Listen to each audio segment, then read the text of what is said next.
ایک سورہ فاتحہ 3 دفعہ سورہ توحید پڑھ کر تمام مومنین مومنات محرومین، تمام علماء، تمام شہداء، اپنے محرومین، میرے محرومین، بانیان مجلس کے محرومین، استاد سید صفت جعفر شہید عارف حسینی کی روح کو پڑھ کر بسم اللہ الرحمن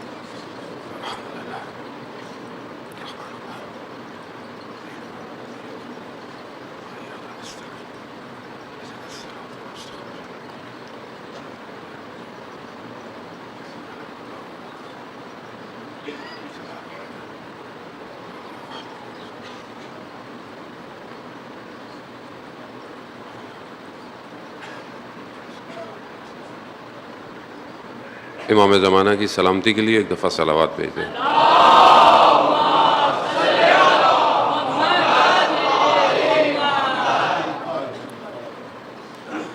لا حول ولا قوة الا باللہ العلی العظیم حسبنا اللہ ونعم الوکیل نعم المولا ونعم النصیر۔ اعوذ باللہ من الشیطان الرجیم بسم اللہ الرحمن الرحیم الحمد للہ الذی یؤمن الخائفین وینجی الصالحین ویضع المستکبرین ویہلک ملوکا ویستخلف آخرین والصلاة والسلام علی رسول ثقلین محبوب رب المشرقین والمغربین جد الحسن والحسین نبینا سیدنا ابی القاسم محمد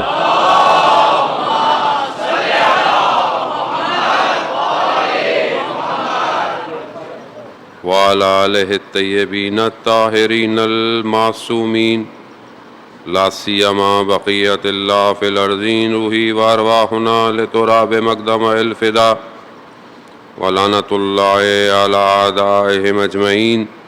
بسم اللہ الرحمن الرحیم رب اشرح لی صدری ویسر لی امری واحلل عقدۃ من لسانی یفقہوا قولی اما بعد فقد قال اللہ تبارک و تعالی فی کتاب الحکیم والقرآن المجید وما خلقت الجن والانس الا لیعبدون۔ صلوات بھیجیں محمد۔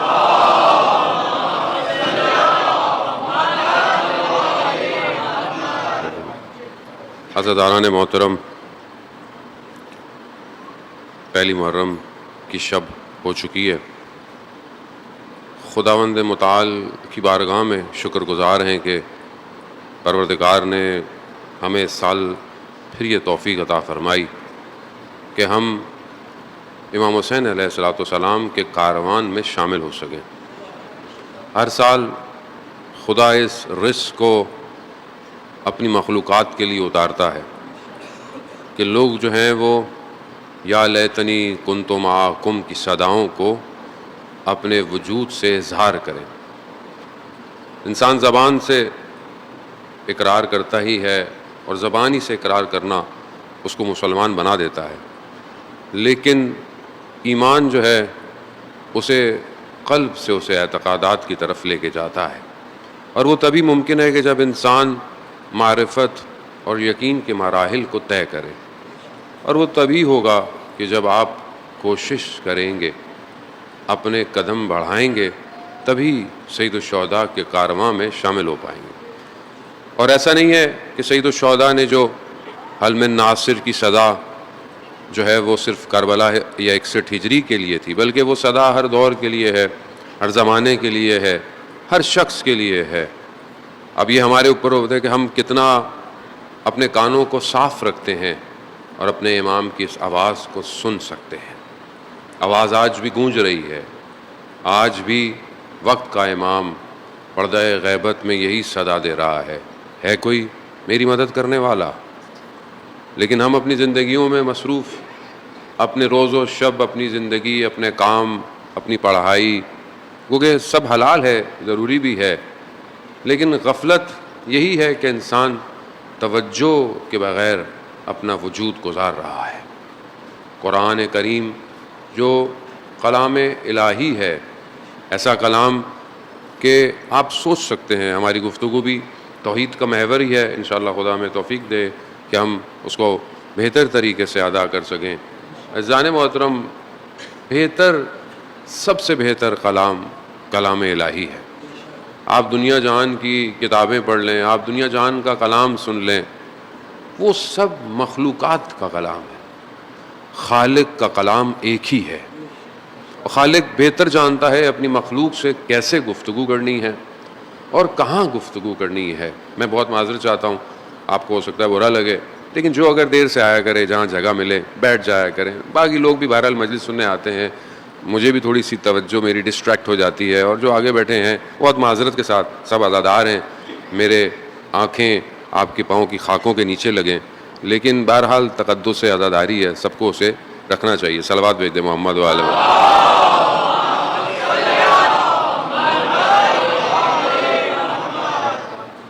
وہ امام حسین علیہ الصلوۃ والسلام نے بھی کربلا کے اس سفر کے اندر اور حتیٰ شہادت کے بعد بھی جو کلام بیان کیا وہ کلام الہی ہے.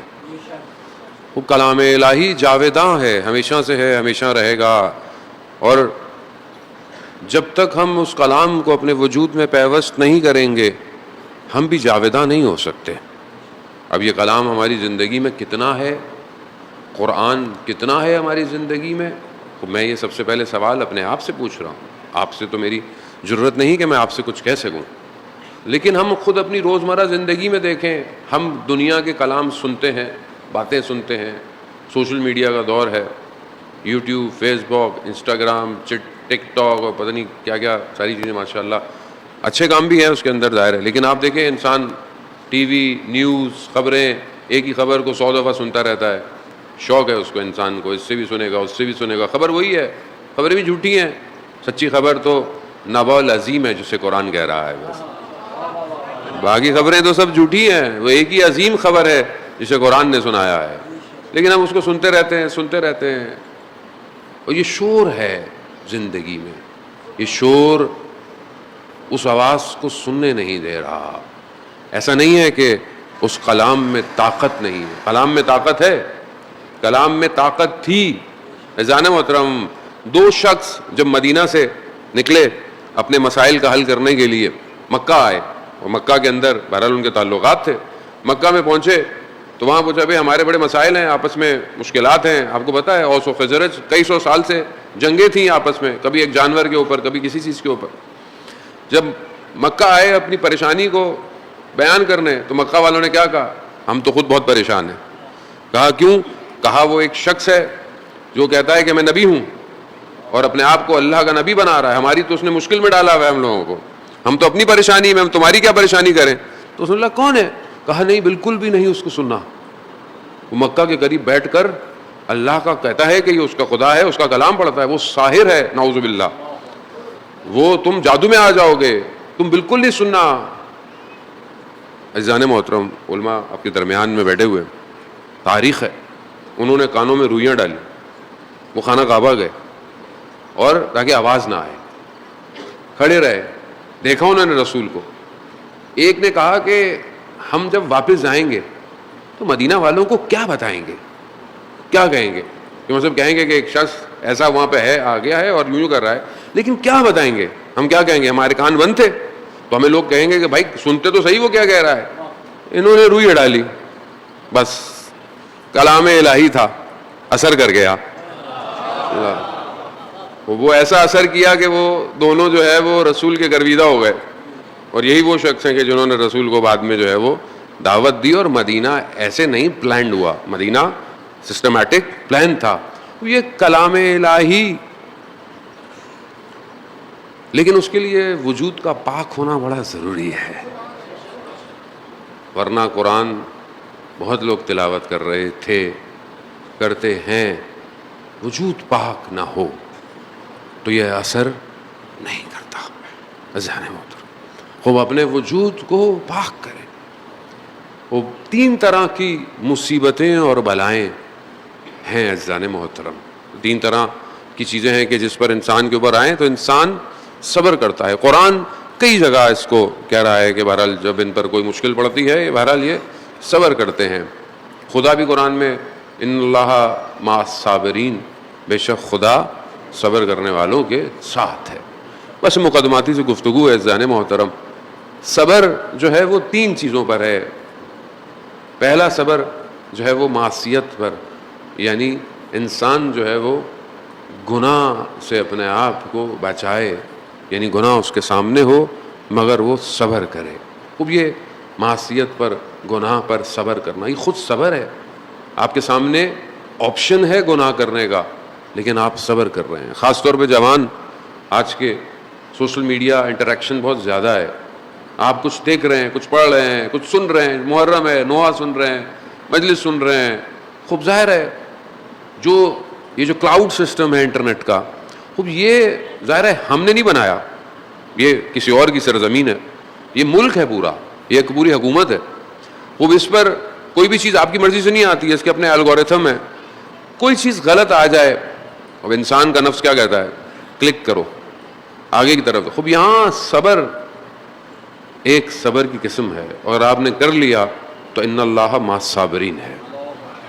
خوب یہ صبر کرنا ہے، آپ نے اگنور کرنا ہے، خوب یہ صبر ہے، کوئی بھی نہیں دیکھ رہا لیکن آپ نے صبر کرنا ہے۔ دوسرا، بہرحال خدا نے اس کے اوپر چیزوں کو واجب رکھا ہے، عبادت ہے، نماز ہے، روزہ ہے، سخت ہے، رات کو جاگے ہوئے تھکے ہوئے ہیں، 1 گھنٹہ ہوا ہے سوئے ہیں، فجر اذان ہو گئی ہے، اب آپ نے اٹھنا ہے، اب آپ کیا بولیں گے؟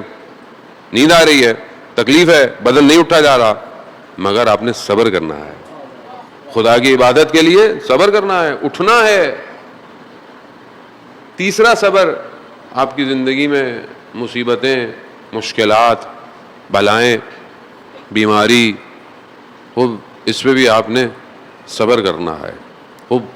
یہ جو صبر ہے مشکلات اور ابتلاات کا، یہ سب سے ہائی کیٹیگری کا صبر ہے۔ یہ بڑے بڑے اس میں جو ہیں وہ گر جاتے ہیں، بہت بڑے بڑے لوگ گر جاتے ہیں عزیزان محترم۔ دوسروں کی مشکل پہ کہہ دینا کہ صبر کریں آسان ہے، جب اپنے اوپر آتی ہے مشکل ہے بہت۔ بچہ بیمار ہو جائے انسان تڑپنے لگتا ہے، کوئی زندگی میں حادثہ ہو جائے انسان آپے سے باہر آ جاتا ہے۔ لیکن یہ صبر اللہ نے اپنے نبیوں اور اولیاؤں کے لیے قرار دیا۔ اللہم صلی علی محمد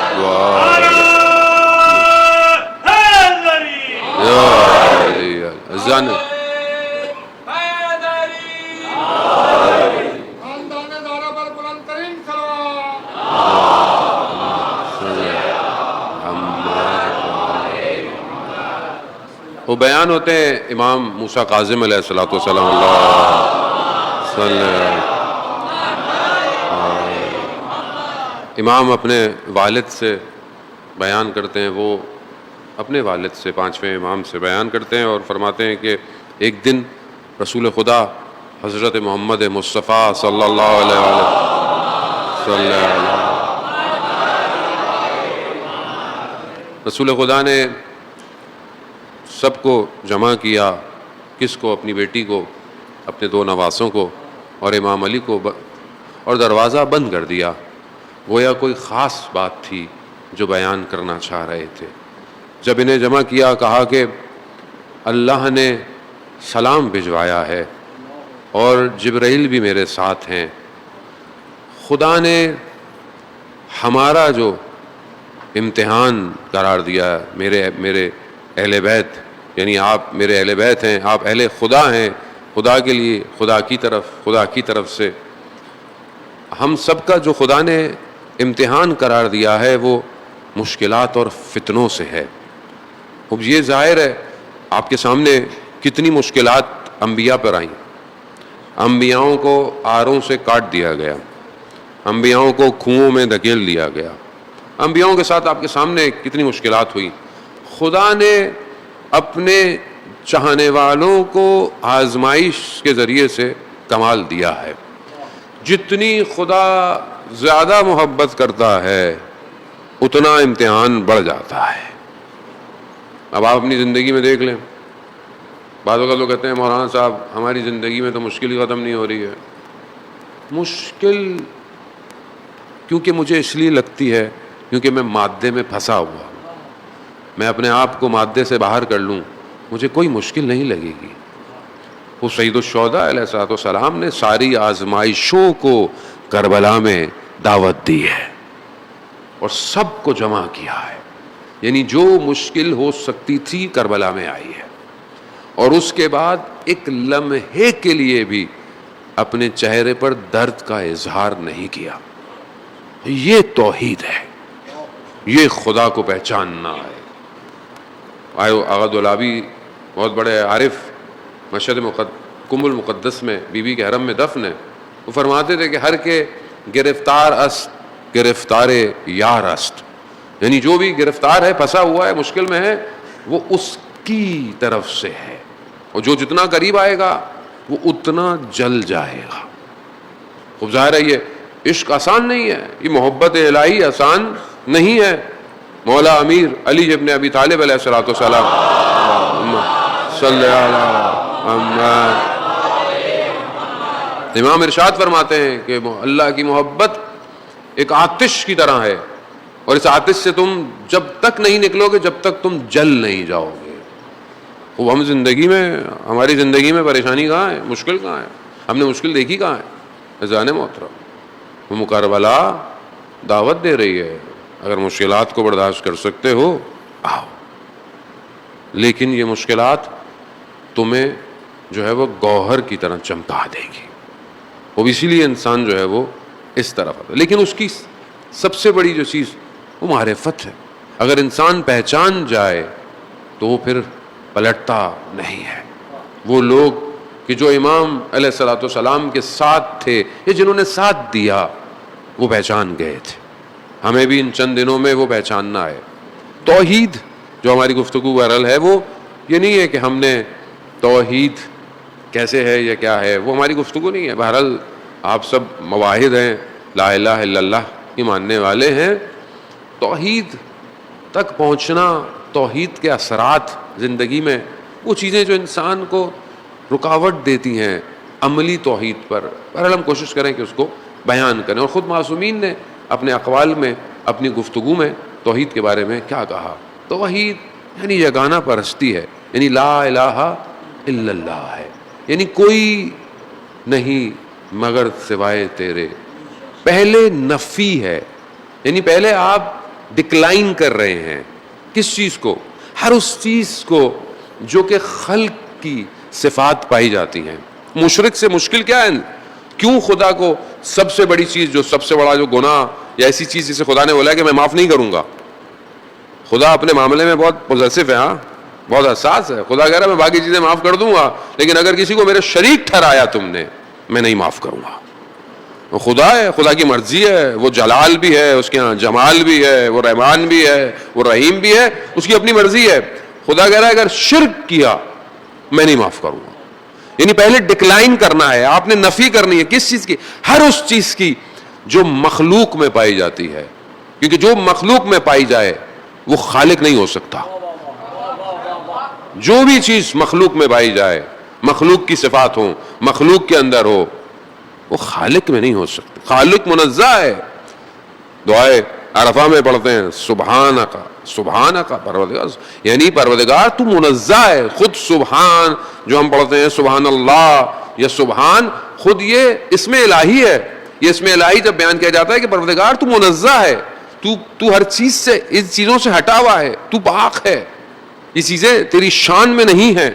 خوب یہ پہلے آپ کو ڈیسائیڈ کرنا ہے. وہ آج یہ جو انسان اپنے عمل میں تھوڑی سی کوتاہی کرتا ہے, غفلت کرتا ہے, ایسا نہیں ہے خدا نخواستہ, کیونکہ شرک دو طرح کا ہے. ایک شرک علنی ہے, ایک شرک خفی ہے, ایک شرک چھپا ہوا ہے.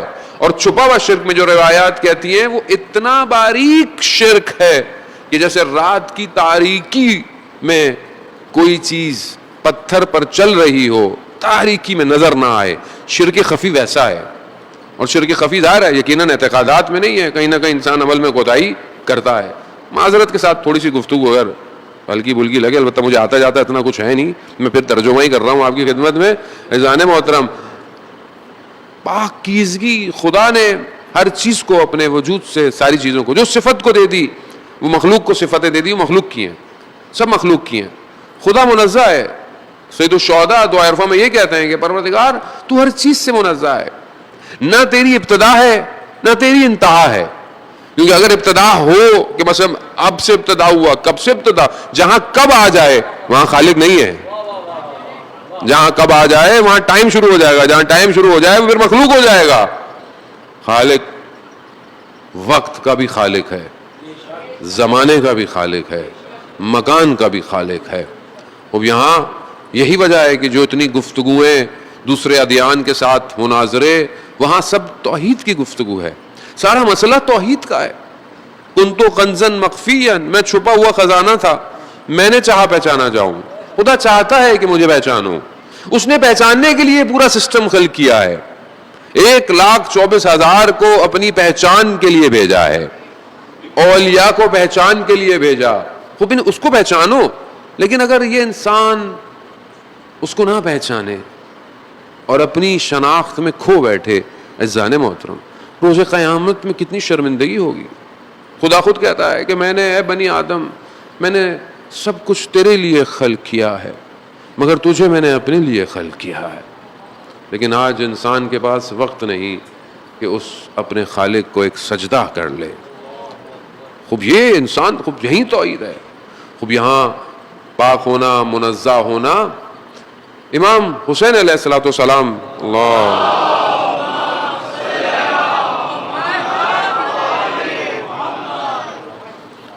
خوب، امام نے بہت سارے امام کے خطوط ہیں، امام کی گفتگو ہے، امام کے خطبے ہیں. دعا عرفہ تو کمال ہے، یعنی وقت اگر اجازت دے تو میں اس میں سے یقیناً آپ کی خدمت میں پیش کروں گا. بصرہ والے لوگوں نے، کچھ لوگوں نے امام کو خط لکھا اور صمد کے بارے میں، کہ جو ہم سورۃ توحید میں بھی پڑھتے ہیں، بسم اللہ الرحمن الرحیم، قل واللہ احد اللہ الصمد لم یلد ولم یولد ولم یکن لہ کفوا احد. خوب یہ صمد کے معنی کیا ہیں؟ امام سے پوچھا. امام نے اس کی تعریف کی، امام نے اس کی تشریح بیان کیا. خوب اسی پورے فریز کو کئی اور احادیث کے اندر بھی جو ہے وہ بیان کیا گیا ہے. خوب سارا مسئلہ باقی ادیان کے ساتھ یہی تھا. جہاں بعض اوقات یہودی جو ہے وہ یہ کہتے تھے کہ حضرت زہیر جو اللہ کے نبی ہیں وہ اللہ کے بیٹے ہیں، حضرت عیسیٰ اللہ کے بیٹے ہیں. خوب یہ ظاہر ہے، خوب سارا مسئلہ یہی تھا کہ یہ خدا کو نہیں پہچانے. یعنی خدا وہ ہے کہ نہ جسے کسی نے پیدا کیا ہے اور جو نہ کسی کو پیدا کرتا ہے. پیدا کرنا الگ ہے، خلق کرنا الگ ہے. تو دونوں چیزوں میں فرق ہے. نہ کسی نے اس کو جنا ہے نہ اس نے کسی کو جنا ہے. خوب یہ سادہ سا ترجمہ ہے، لم یلد ولم یولد. ویسے تو روایات ہیں کہ سورہ توحید آخری زمانے میں لوگوں کو سمجھ میں آئے گی. بہرحال ابھی آخری زمانہ تقریباً آ ہی گیا ہے، تھوڑا ہی عرصہ رہ گیا ابھی انشاءاللہ. بلکہ ہم تو کہیں کہ ابھی امام کا ظہور ہو جائے. صلوات بھیجتے محمد اللہ.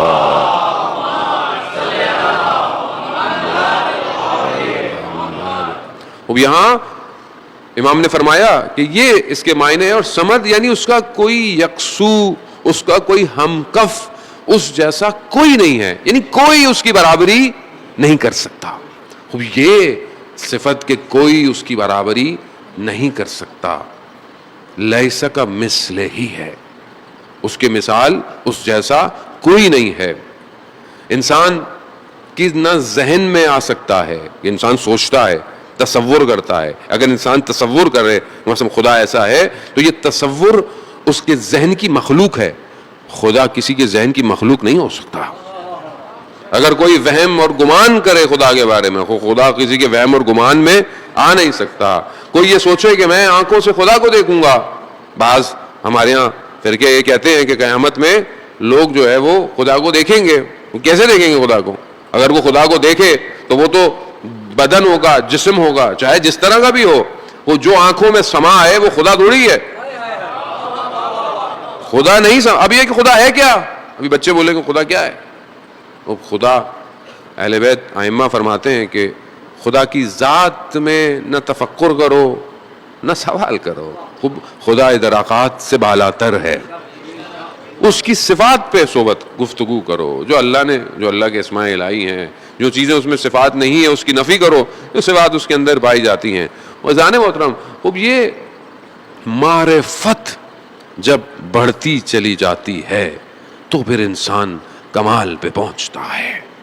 توحید مضبوط ہونا بہت ضروری ہے. آج توحید کمزور ہے معاشرے میں، انسان ظلم کر رہا ہے، انسان کو خدا پر یقین نہیں ہے، انسان ایک دوسرے کا حق کھا رہا ہے، انسان کو یقین نہیں ہے کہ خدا دیکھ رہا ہے، انسان گناہ کر رہا ہے. وہ توحید کمزور ہے. اگر توحید انسان کی مضبوط ہو جائے، انسان پریکٹیکلی بہتری کی طرف بڑھ سکتا ہے. فرسٹ ورلڈ وار کی بات ہے 1914 اور 1918 کے درمیان میں. روزنائی عالم غیب جو کتاب مسجد جمکران سے پرنٹ ہوئی ہے، اس میں آیت اللہ حائری یزدی سے آیت اللہ شبزدندار نے اس بات کو بیان کیا. فرسٹ ورلڈ وار کی بات ہے.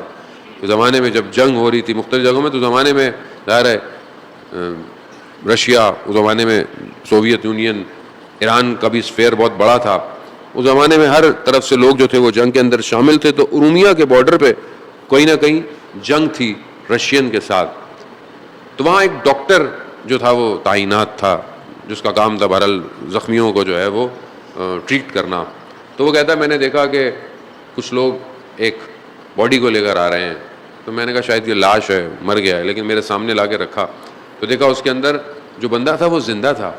اس نے مجھے کہا کہ میرے پیچھے جو ہے نا وہ تیر لگ گیا ہے، نیزا ٹائپ، تم اسے نکال دو. تو اس نے کہا کہ میرے پاس ایسی دوائی نہیں کہ میں تمہیں بے ہوش کر کے نکال سکوں. کہا نہیں مجھے مسئلہ نہیں ہے. تم کہا رات کا وقت ہے، اندھیرا ہے. تو کہا مسئلہ نہیں، تمہارے پاس چاقو ہے، تمہارے پاس جو ہے وہ جو پیون لگاتے ہیں وہ ہے، کہاں ہے؟ کہا بس چاقو سے کاٹو اور جو ہے وہ مجھے اس کے بعد سی دو جو بھی ہے. کہا تمہیں تکلیف نہیں ہوگی؟ کہا نہیں مجھے کچھ نہیں ہوگا. کہا اس کو میں نے اٹھایا، پتھر پہ لٹا دیا، رات کی تاریکی تھی، میں نے چاقو سے کاٹا، نکالا، سیا. میں نے دیکھا کہ اس نے ایک چیخ بھی نہیں ماری. جب میں نے اس کے چہرے کی طرف دیکھا تو وہ زمین کی طرف تھا اور زمین اس کے چہرے سے روشن ہو رہی تھی. میں نے جب غور سے سنا تو وہ ذکر الہی میں مشغول تھا. جب میں نے سب کر لیا تو میں نے اسے پوچھا کہ تمہیں تکلیف کیوں نہیں ہوئی؟ تو اس نے کہا کہ جب امیر المومنین علیہ الصلوۃ والسلام کے اللہم صلی علی محمد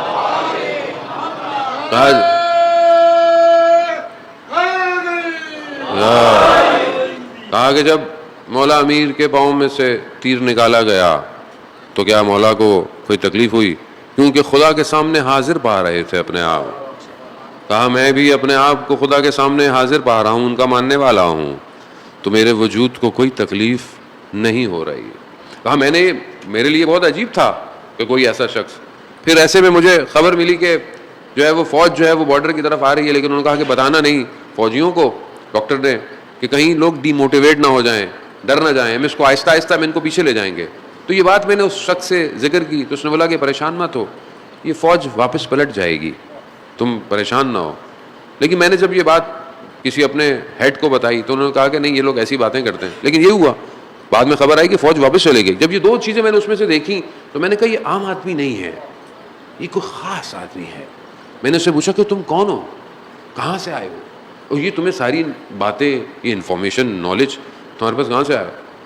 تو اس نے کہا کہ میں وقت کے امام کے چند ساتھیوں میں سے ایک ساتھی ہوں. کہا کہ ہماری بہرحال ڈیوٹی لگی ہوئی ہے اور ابھی ہم 4 لوگ ہیں. اس نے جگہوں کا نام لیا، ایک مراکش میں ہے، ایک جو ہے وہ کسی یورپ کے کسی ملک کا نام لیا، ایک میں ہوں اور ایک اور کوئی اور ہے. ابھی ہم، اس نے بولا اللہ نے جب تمہیں اتنی طاقت دی ہے تو تم سامنے والی فوج کو ختم کیوں نہیں کر سکتے؟ کہا ہمارا اختیار لمیٹڈ ہے، محدود ہے، ہمیں بس اتنا کہا گیا ہے کہ تم لوگوں کی حفاظت کرنی ہے، اور جو بھی مولا کے ماننے والے ہیں ہمارا کام ہے. آج اگر آپ کو لگتا ہے، اور یہ ہونا بھی یہی چاہیے، آپ کا یقین ہونا چاہیے، اور یہ یقین کسی خطیب کے جملے نہیں ہیں، یہ خود امام زمانہ جل اللہ تعالیٰ فرجہ شریف اللہم صلی علی محمد،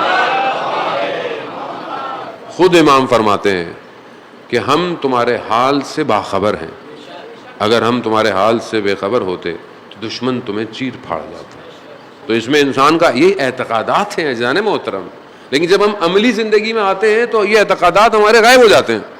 مجلس میں ہمیں لگتا ہے بہت اچھا ہے، جب باہر جاتے ہیں پریکٹیکل لائف ہوتی ہے، گھر جاتے ہیں، بازار جاتے ہیں، جاب پہ ہوتے ہیں، تو ہمارے اعتقادات ہماری زندگی سے ختم ہو جاتے ہیں. پھر ہمیں نہیں لگتا کہ اعتقادات کے معنی یہ ہیں کہ آپ جس حالت میں ہوں جہاں ہوں اسی سافٹ ویئر کے ساتھ چل رہے ہوں. صرف خدا مسجد میں تو نہیں ہے, صرف خدا جب آپ مصلی بچھاتے ہیں تو نہیں ہے, خدا تو ہر جگہ ہے, خدا تو ہر وقت ہے. وہی خدا جو مصر میں حضرت یوسف کو بچا سکتا ہے تو وہی خدا آج بھی جوان کو بچا سکتا ہے. خوب یہ اعتقاد ہے. تو اس نے بہرحال یہ بتایا کہ ایسا ہے. تو اس نے بولا کہ خوب میں نے تمہاری جان بچائی ہے تو مجھے تم ہدیہ کب دو گے؟ تو اس نے بولا کہ فلانی جگہ تو جب تم مشہد آؤ گے تو میں تمہیں اس کی قیمت واپس کروں گا. کہہ رہا ایسے ہوا, ہمارا جو بریگیڈ تھا وہ چلتا چلتا بہرحال مشہد اس زمانے میں خراسان تھا, وہاں پہنچے ہم. تو وہاں رات کو مجھے اچانک سے کہا کہ کچھ فاصلے پر کچھ فوجی زخمی ہو گئے ہیں تو وہاں آؤ. رات کی تاریکی ہے, شدید سردی ہے, بس ایک وہ گھوڑا سواری پہ مجھے سوار کیا گیا اور مجھے لے گیا. کچھ نہیں ہے, اندھیرا ہے, شدید سردی. اچانک سے میں نے دیکھا کہ ہوا لطیف ہوئی اور دیکھا کہ دو لوگ میرے اس گھوڑے سواری جو پیچھے کافٹ ہوتا ہے اس کے اندر بیٹھے ہوئے ہیں اور ان میں سے ایک شخص وہی تھا اور دونوں آپس میں باتیں کر رہے ہیں.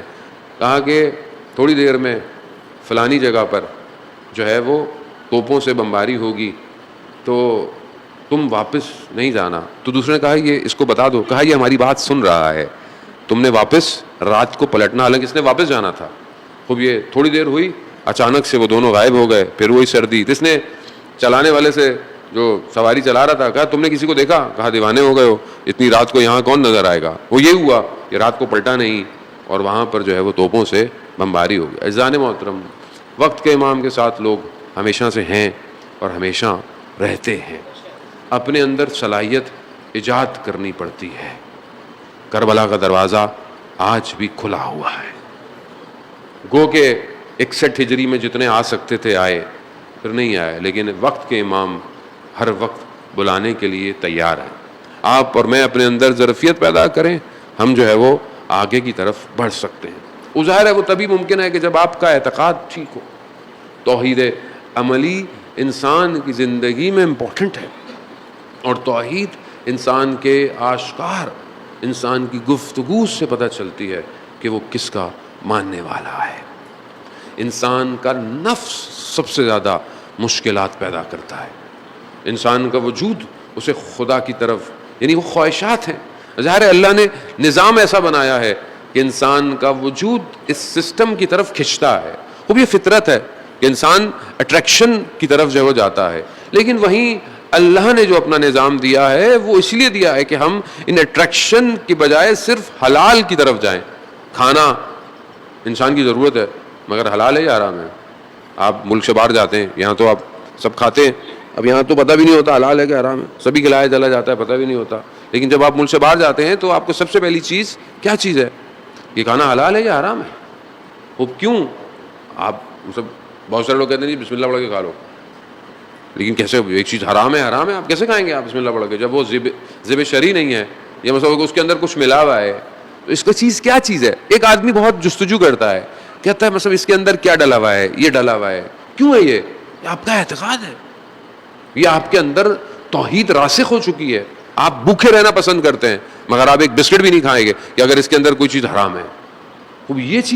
یہی چیز آپ کو ہر جگہ بتاتی ہے کہ آپ قیامت کو مد نظر رکھے ہوئے ہیں, آپ حدود الہی کو مد نظر, لیکن انسان کی خواہشات, انسان کا نفس اس کو ہر وقت آگے کی طرف لے کے چل رہا ہے. اور یہ اتنا خطرناک ہے کہ بعض اوقات انسان ریاضتیں کرتا ہے, انسان پریکٹس کرتا ہے, اپنے آپ کو مجاہدت میں ڈالتا ہے, لیکن اس وقت بھی بعض اوقات وہ نفس ہوتا ہے.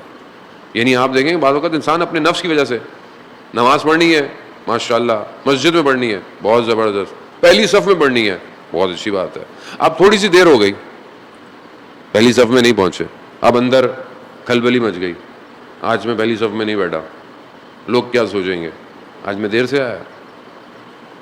ہمارے زمانے تو بزرگ جو تھے وہ اپنی سجدگاہیں پہلی اگلی صف میں رکھ دیتے تھے, کسی کی مجال بھی نہیں ہوتی تھی کہ لوگ اگلی صف میں آگے بیٹھیں. ویسے بچوں کو بھگا دیا جاتا ہے ہماری مسجدوں میں. ایسے محترم بچوں کو نہ بھگائیں مسجد سے. آج آپ بچے کو مسجد سے بھگائیں گے کل کبھی بھی وہ نہیں آئے گا. اللہ کی مرضی, آپ کھیلنے دیں بچوں کو, چاہے سجدگاہ اٹھ کے بھاگتے ہیں بھاگنے دیں, کھیلنے دیں. اب یہاں پہلی صف میں نہیں پہنچا, لوگ کیا سوچیں گے. میں روز مجلس میں آگے بیٹھتا ہوں, آج مولانا کو نظر نہیں آؤں گا، مولانا کیا سوچیں گے؟ بھائی میں کیا سوچوں گا، میرے لیے تھوڑی آ رہے ہیں آپ، امام کے لیے آ رہے ہیں آپ. اور یہ نفس انسان پوری زندگی گزار دیتا ہے، لیکن اسے یہ نہیں پتا ہوتا کہ یہ خدا کے لیے نہیں کر رہا ہے، نفس کے لیے کر رہا ہے. یہی چیز میں خاموش رہوں، میں یہ بات سنوں، خب یہ نفس ساری زندگی انسان کو دھوکہ دیتا ہے. سب سے بڑی مجاہدت اسی کے ساتھ ہے، اور یہ تب تک ممکن نہیں جب تک آپ اپنے پروردگار کی معرفت حاصل نہ کریں. انسان اپنے آپ کو سکین کرے، اپنے آپ کو، جتنا انسان خود اپنی چیزوں کو بہتر کر سکتا ہے کوئی اور نہیں کر سکتا. خود انسان کو احساس ہو، اپنا آپ کو آئینے میں دیکھے، اپنے نفس کو کیٹر کرے، اور یہ تب ممکن ہے جب آپ پریکٹس کریں. آج کے دور کے اندر محاسبہ بالکل نہیں ہے. وہ انسان کیسے اپنے آپ کو سکین کرے؟ دنیا کی کوئی چیز سکین تو نہیں کر سکتی آپ کے بیماریوں کو. جو آپ کی نفس کی، روح کی بیماریاں ہیں، اس کو آپ نے خود کرنا ہے. آپ اگر رات کو وضو کریں سونے سے پہلے، اور اگر آپ مصلی بچھا کے بیٹھ جائیں، تو آپ خدا کی بارگاہ میں پورے دن کو ریوائنڈ کریں، چیک کریں میں نے پورے دن میں کیا کیا، میں نے جملہ غلط کہاں بولا، میں نے نگاہیں غلط کہاں اٹھائیں، میں نے سوچا غلط کیا. تھوڑی سی دیر لگتی ہے، اس کو سوچیں. اگر ایک رپورٹ سامنے آ جاتی ہے اور اس میں آ جاتا ہے یہ نیگیٹو ہے یا پازیٹیو ہے، وہ بلڈ بھی تو ٹیسٹ کراتے ہیں آپ، تھوڑی دیر میں رپورٹ آ جاتی ہے، کلر یہ ہے فلانا، یہ ہے ہیموگلوبن، یہ ہے وائٹ پلیٹس، یہ ہیں کولیسٹرول اتنا ہے، سب کچھ اتنا ہے. وہ بلڈ میں بھی تو آ جاتا ہے نا، ایک قطرے سے انسان کو پتہ نہیں کیا کیا پتہ چل جاتا ہے. خوب آپ خدا سے اگر مدد مانگیں تو خدا آپ کے وجود میں ان قطروں کو ایجاد کرے گا کہ نہ صرف اپنے آپ کو بلکہ اپنے اطراف کی بیماریوں کو بھی دیکھنا شروع کر دیں گے. خوب ایجاد کریں. سید الشہداء کے ماننے والے ہیں، اپنے آپ کو بلند کریں. محرم بلندی کے لیے ہے، مجلس حسین اپنے آپ کو بلند کرنے کے لیے، پستی کے لیے نہیں ہے. یہ ذکر الہی ہے، یہ ان کا ذکر ہے کہ جن کے لیے رسول خدا حضرت محمد مصطفیٰ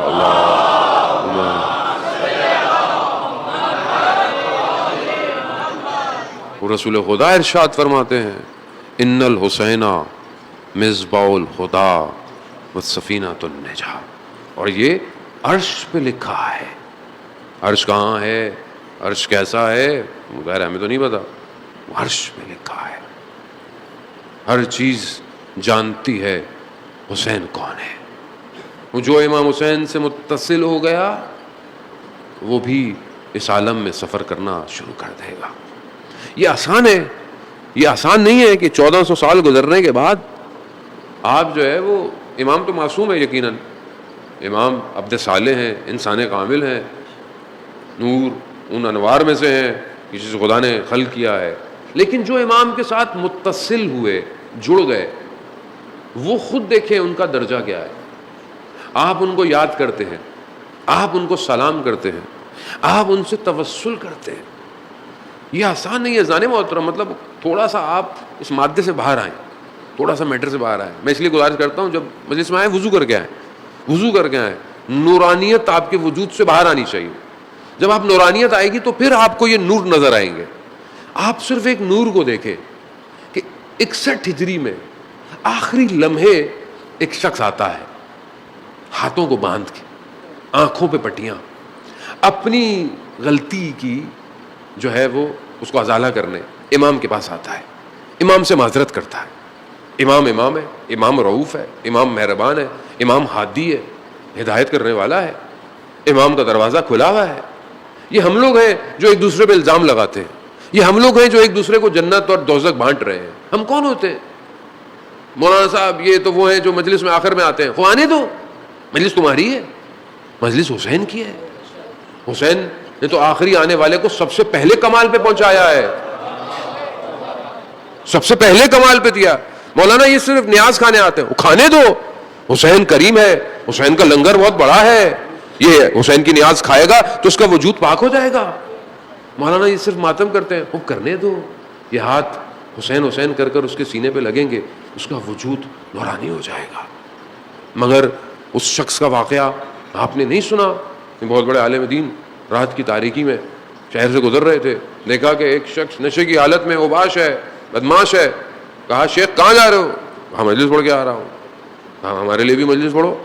اب انہوں نے کہا کہ میں اب اس کو کیا سمجھاؤں. کہا دیکھو مجلس یہاں تو نہیں پڑھی جا سکتی, تم مجلس کبھی رکھو کہیں تو ہم آ جائیں گے. کہا نہیں یہیں پڑھو شیخ. ہمیں اب اس سے کیا بولتا, تو میں نے کہا ایسا بہانہ کروں کہ یہ مجھے جانے دے. کہا دیکھو مجلس کے لیے ممبر کی ضرورت ہوتی ہے, ممبر ہوگا تو ہم مجلس پڑھیں گے. وہ شخص جھک گیا, کہا شیخ میری کمر ممبر ہے, مجلس پڑھوں. کہا کوئی چارہ نہیں تھا, میں اس کی پیٹھ پہ بیٹھ گیا, صرف میں نے یہاں کہا اعوذ باللہ من الشیطان الرجیم. کہا میں نے دیکھا اس کا بدن کانپنا شروع کیا. میں نے تھوڑا ہی سا کچھ کہا, میں اٹھ گیا گھبرا کے. میں نے کہا یہ نہ ہو کہ اس کو کچھ ہو جائے. دیکھا اس کی آنکھوں میں آنسو ہیں, گریے کر رہا ہے. اس نے کہا شیخ آؤ میں تمہیں تمہارے گھر تک چھوڑ دوں. میں نے کہا نہیں میں چلا جاؤں. کہا نہیں کہیں تمہیں کوئی اور تنگ نہ کرے. جیسے ہی میرے دروازے پر آیا میں جانے لگا. کہا شیخ ایک سوال پوچھو. ہاں پوچھو. کہا شیخ کیا قیامت والے دن ممبر حسین جہنم میں جلایا جائے گا؟ اللہ اکبر اللہ, یہ ہے حسین. نہیں سمجھے, نہیں سمجھے عزیزانے, وہ نہیں سمجھے. ہم نہیں پتا ہم لوگ کس وادی میں رہ رہے ہیں. نہیں ہے, یہ حسین کی وادی ہے. یہاں خاک شفا ہے, خاک شفا. یہاں وہ خاک ایسی ہے جہاں روز عرفہ میں خدا پہلے کربلا پہ تجلی کرتا ہے. حسین کو نہیں سمجھے, نہیں سمجھے. میرے ماں باپ قربان, بے ابی انتا و امی روحی لکل فدا, سب قربان ہو جائے, ٹکڑے ٹکڑے ہو جائے. نہیں کر سکتا جو امام حسین نے کیا. جس طرح انسانیت کو بچایا, انسانیت, نہ مذہب ہے نہ فرقہ ہے. حسین نظام موت. شیخ ممبر قیامت میں جہنم میں تو نہیں جلایا جائے. تو شیخ کہتے ہیں کہ نہیں, ممبر جہنم میں نہیں جلایا جائے گا. بس عزاداران محترم نور کو سمجھیں, ابھی تک وہ نور ہدایت دے رہا ہے جو سب سے آخر میں آیا, آخر میں آیا, سب سے پہلے گیا. ایسا ہے آج تک پوری کائنات اسی انتظار میں ہے کہ کاش میں بھی حر کی طرح آزاد ہو جاؤں, میں بھی حر کی طرح اپنے امام کا سپاہی بن جاؤں. یہی تو ہے, امام کو ایک حر کا انتظار ہے, ایک حر کا انتظار. بس عزاداران محترم, البتہ یہ کارواں 2 محرم کو کربلا پہنچے گا. سوچ کے میں کچھ اور آیا تھا, لیکن بہرحال حضرت حر نے خود کرم کیا, اس نور نے ہمارے اوپر تجلی کی ہے کربلا سے.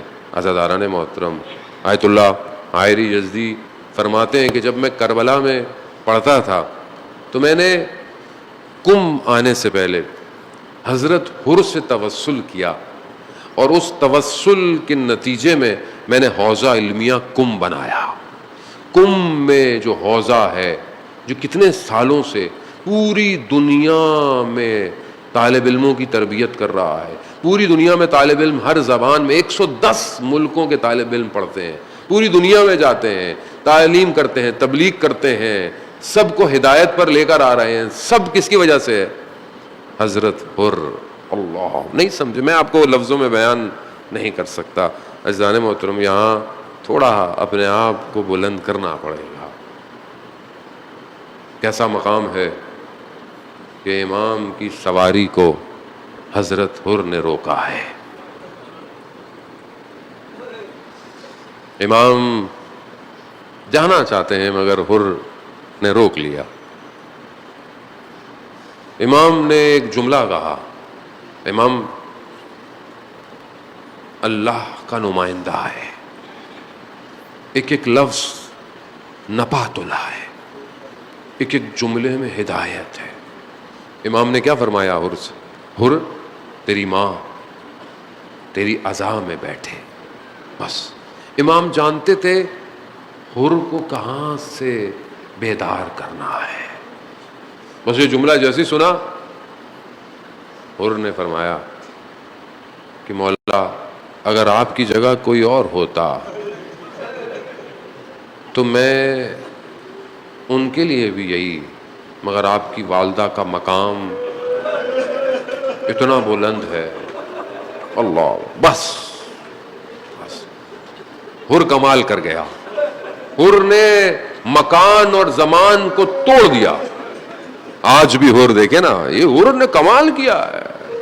ایک تجلی حاصل کی سیدہ کے نام کی، بس پرواز کر. آج دیکھیں آپ کہاں کہاں حر کا ذکر ہو رہا ہے. ہر کوئی چاہتا ہے مولا میرے بھی ہاتھ بندھے ہوئے، میں بھی آنکھوں میں پٹیاں لیے آپ کی بارگاہ میں آیا ہوں، مولا مجھے بھی معاف کر دے. وہاں عزاداران محترم جیسے ہی یہ کہا، وقت گزر گیا، شب عاشور آئی، حر ٹہل رہا ہے، ٹہل رہا ہے. پوچھنے والے نے پوچھا حر کیا ہوا؟ اگر کوئی مجھ سے پوچھتا کہ کوفہ میں سب سے بہادر شخص کون ہے تو میں تمہارا نام لیتا. یہ تمہیں کیا ہو گیا ہے؟ یہ تم کیوں پریشان ہو؟ کہا کہ قرار یہ نہیں تھا. کہا کیا؟ کہا جنگ قرار نہیں تھی، یہ تو صبح جنگ کی باتیں کر رہے ہیں. ہوگا میں اپنے آپ کو جنت اور جہنم کے درمیان میں دیکھ رہا ہوں. بس عزاداران محترم کوئی نہیں بچا سکتا سوائے سیدہ کے، کوئی نہیں بچا سکتا، کوئی نہیں بچا. یہ ایمان، اعتقاد. یہیں پر میں آپ کو ایک جملہ عطا کرتا چلوں. آیت اللہ فاطمی نیا رضوان اللہ تعالی علیہ فرماتے ہیں کہ اگر تم یہ دیکھنا چاہتے ہو کہ خدا نے ابھی تک تم پر خیر رکھی ہوئی ہے، خیر میں یعنی خدا تمہیں چھوڑا نہیں ہے، تو اپنے دل میں سیدہ کی محبت دیکھو. اگر یہ محبت ہے سمجھ لو خدا نے تمہیں چھوڑا نہیں ہے. اللہ، خدا کا اپنا نظام ہے، خدا کا اپنا. بس عزاداران محترم حر پلٹ آیا اپنے بیٹے کے ساتھ، اپنے غلام کے ساتھ، اپنے بھائی کے ساتھ. بہرحال مقاتل بیان کرتے ہیں جب آ رہا ہے تو امام کو بتایا گیا حر آ رہا ہے. اللہ اکبر. امام اس دن سے حر کا انتظار کر رہے ہیں. قربان جاؤں امام پر. اللہ اکبر، اللہ اکبر. علی اکبر کو بھیجا، جاؤ علی اکبر حر کو لے کر آؤ. آئے امام کے آگے جھک گئے، معافی مانگی، مولا مجھے معاف کر دے، مجھ سے غلطی ہو گئی. نہیں حر کوئی بات نہیں، آؤ بس مولا مجھے جانے دے، مجھے اجازت دے. جب کوئی مہمان آئے تو تھوڑی دیر تو بٹھانا چاہیے، تھوڑی دیر تو بٹھانا چاہیے. نہیں بٹھایا. ہاں اور جاؤ. بہت سارے لوگ جانا چاہتے ہیں، مقتل ہے، آپ سنتے رہتے ہیں، پڑھتے رہتے ہیں. ابھی تو بھارت شروع ہوا ہے معاملہ، ابھی تو ہم وادی میں قدم رکھنا چاہ رہے ہیں. عزاداران نے بہت ابھی تو وادی طوبا کھلی ہے. آج کی شب عرش سے دسترخوان نیچے بچھ رہا ہے. عزاداران محترم خون آسماں پہ اپنے قطروں کو نچھاور کیے ہوئے. آج وہ کرتا، اللہ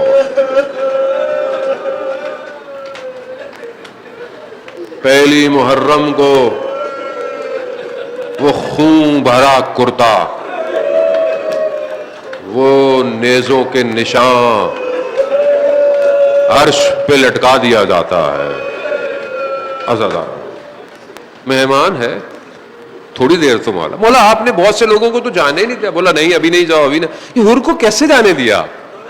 مہمان تھا. مہمان جب آئے تو کچھ تو پوچھا جاتا ہے، کچھ نہیں تو پانی تو پوچھا جاتا ہے. مگر یہاں زہرا کا لال 3 دن کا پیاسا ہے، پانی نہیں ہے. کیا کہا حر جاؤ. حر گئے، حر جانے لگے. حر اہل حرم کے خیموں کے سامنے آئے. اللہ بس اجازت چاہوں گا. بس آپ نے گریہ کیا, خدا قبول کرے. حضرت اور ہماری شفاعت فرمائے, ہمیں راستہ دیں, ہمیں ہدایت دیں, ہمارے امام تک ہمیں پہنچائیں. حضرت دارا ہر شہید بہت بڑا مقام رکھتا ہے. حضرت دارا محترم ہو رہا ہے, اہل حرم کے سامنے بیٹھے, خاک اپنے سر پہ ڈالی, ہاتھوں کو نہ جانے کس طرح باندھا ہوگا, اور کہا امیر کی بیٹیوں سے کہ قیامت میں اپنی والدہ سے میری شکایت مت کیجیے گا. بس یہ کہنا تھا, ہر گئے. بس عزاداران محترم, ہر سے پہلے ہر کا بیٹا شہید ہوا. ہر کا جیسے بیٹا شہید ہوا نا, ہر اپنے بیٹے کے جنازے پہ پہنچے, امام حسین پہلے پہنچ گئے.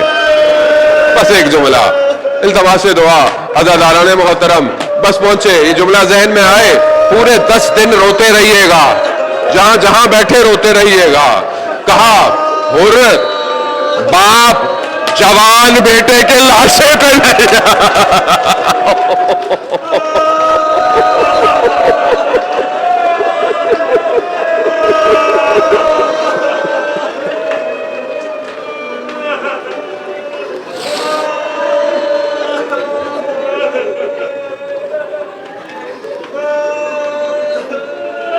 الا لعنت اللہ علی القوم الظالمین وسيعلم الذین ظلموا ای منقلب ینقلبون. پروردگار تجھے واسطہ محمد و آل محمد کا امام زمانہ کے ظہور میں تاجیل عطا, ہمیں ان کے ناصروں ان کے مددگاروں میں شمار فرما. پروردگار تو رحمان ہے, تو رحیم ہے, تو خطاؤں کا بخشنے والا ہے, تو گناہوں کی مغفرت کرنے والا ہے. پروردگار مرنے سے پہلے ہماری مغفرت فرما, ہماری عاقبت بخیر عطا فرما. جہاں بھی مجلس ماتم جلوس عزاداری ہو رہی ہے ان سب کی حفاظت فرما. پروردگار مسلمانوں کو آپس میں محبت اتفاق سے رہنے کی توفیق عطا فرما. سب کو مل کر امام حسین کا غم منانے کی توفیق عطا فرما. انتظامیہ, پولیس, اسکاؤٹ, رینجرز, جتنے بھی لوگ ڈسٹرکٹ کے جو بھی جہاں جہاں جس طریقے سے بھی اس ایام اعظام میں اپنی ڈیوٹی نبھا رہے ہیں, پروردگار انہیں اپنی بارگاہ سے اجر کثیر عطا فرما. پروردگار ہمارے وقت کے امام کو ہم سے راضی فرما, ہمارے مرحومین کی مغفرت فرما.